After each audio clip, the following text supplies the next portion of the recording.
I am your abyss.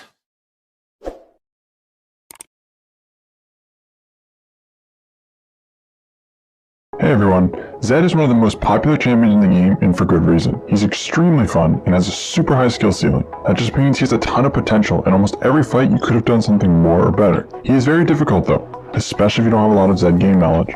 But fear not, in this video we're going to teach you what you need to know to play Zed like a Zed main. We're going to start by covering his playstyle, then power spikes, combos, tips and tricks, and then finally, runes build and skill order.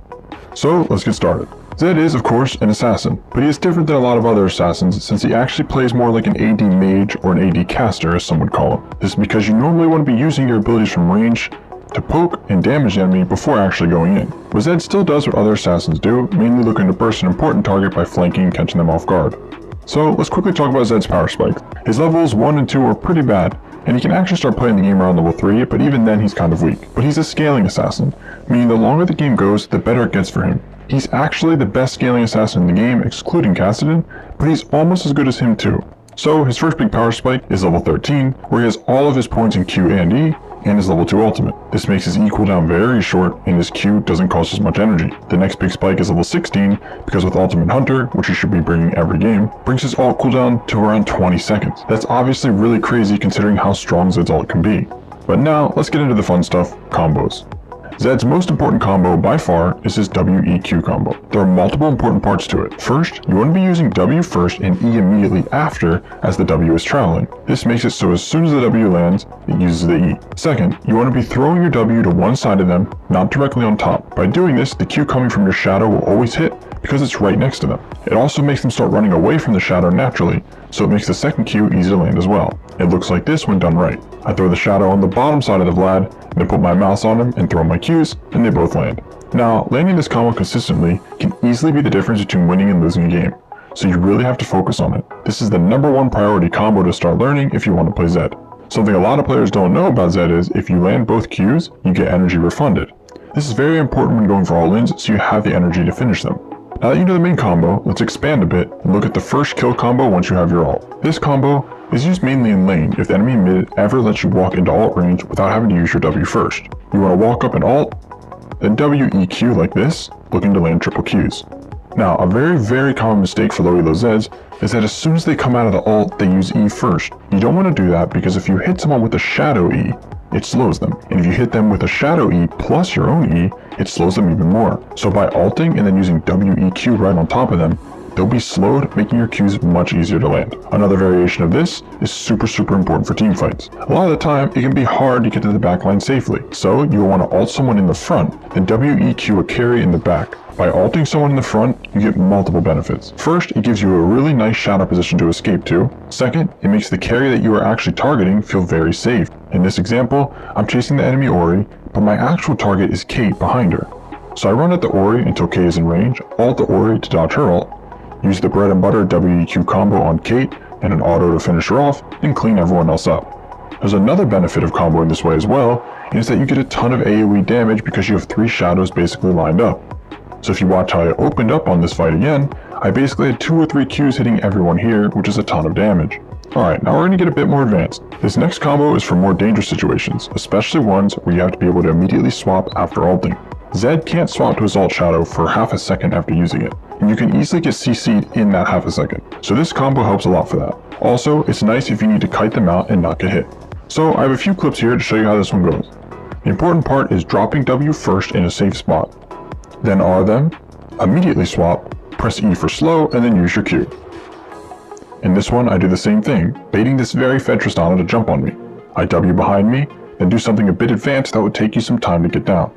I use my Q and swap the W at the same time, since your Q makes you stand still. This makes it so you are essentially moving while standing still, if that makes sense. It's very smooth. Trist tries to jump in and push me away, but because I only swapped to my W, I still have my R shadow. So I then swap back to my R and hit her with my passive auto to finish her for the shutdown kill. Alright, so those were 2 combos against ranged champions. Now we're going to mix up that same combo slightly for the melee ones, especially bruisers. Bruisers will kill you extremely fast if you are in melee range of them. You basically can't let them touch you. So the combo is using W first when they are a bit further away like this. Now, if I just swap to that W, I lose all of my options to kite. So I'm going to wait for him to walk away from the shadow, then ult him and immediately swap to my W. So now I have already created distance between him and I, and if he gets on me with flash or his Q, I can still swap back to my ult shadow. So I hit him with Qs and kite away from his E, then W in quickly for one more auto, and swap back to my R, giving him no chance of hitting me because this is an extremely fed Jax, and if I die, he can end the game. He ends up just barely living, not getting hit by my Qs, but the concept here is kiting by using W first, then ulting, and having an immediate swap to continue kiting. Alright, so those are the main Zed combos, and learning how and when to use which one is important and will take some time, but let's move on to some tips and tricks. The biggest tip I can give when it comes to Zed is, you have to understand how important his W is. Most of Zed's skill expression is in his W. It creates so many different options, and if it's down, you have to respect that. It also means you really have to pay attention to how much time you have on it after throwing it out. This clip is a perfect example. I'm farming bot lane, and I throw my WQ out to kill the wave, but as I do that, I see him getting flanked by the enemy team. I have to think quickly here, because if I wait until my W is gone, I won't have any way to outplay this. So, while my W is out, I ult Nidalee and immediately swap to that W all the way down here. Now, I've created a ton of distance between us, and my W cooldown is ticking. Right before my ult shadow disappears, I swap back and immediately W, back up to my team, and now I'm safe. So, if I didn't ult Nidalee when my W was out, I would definitely die as I wouldn't have many options. You need to know as soon as you throw your W out, you're on a timer and you have to get the most of it. In laning phase, if your W is down, you have to be extremely careful with jungle ganks or just trading in general, as you can't win many without it. Your W is your most important ability on Zed. Alright, another tip we have for Zed, which is super important, is understanding how strong his passive auto is. Your passive auto does a percentage of their max health as magic damage, and adds so much damage to your ult. A lot of the time, if you can ult them and get a passive auto and electrocute off, they are easily in kill range, and it catches players off guard all the time. In this clip, Galio jumps in to trade with me, and I'm trying to fight him, but he starts running away. But I know, because of my passive auto, I have enough damage to kill him here. So, I Q, flash, auto, E, and ignite, and I only needed one tick of ignite to kill, and that's how much damage my passive auto did. Alright, now let's move to runes, builds, and skill order. For skill order, you want to grab Q, then E, then W, and max them in that order as well. For rune pages, I like to run this one against mainly squishy comps, but it can be ran every single game just fine. Against beefy comps with a lot of melees like Sylas mid, Aatrox top, Sejuani jungle, etc., I like to run this page. And for builds, Zed has a few options this season. A build you can pretty much go every game is Eclipse into Black Cleaver, and then some more lethality items, but there are other viable builds as well. Prowler's Claw and Duskblade are both viable mythics, but you have to learn how to use them both effectively. Prowler's is very nice for that one extra gap closer. It's not really used for damage. It lets you save W for more important scenarios, or if your W is down, you can still chase someone that got away. Duskblade is really nice for team fighting if you can get the resets, so it lets you reposition and kite out for more cooldowns, but if you can't kill anyone, it's just useless.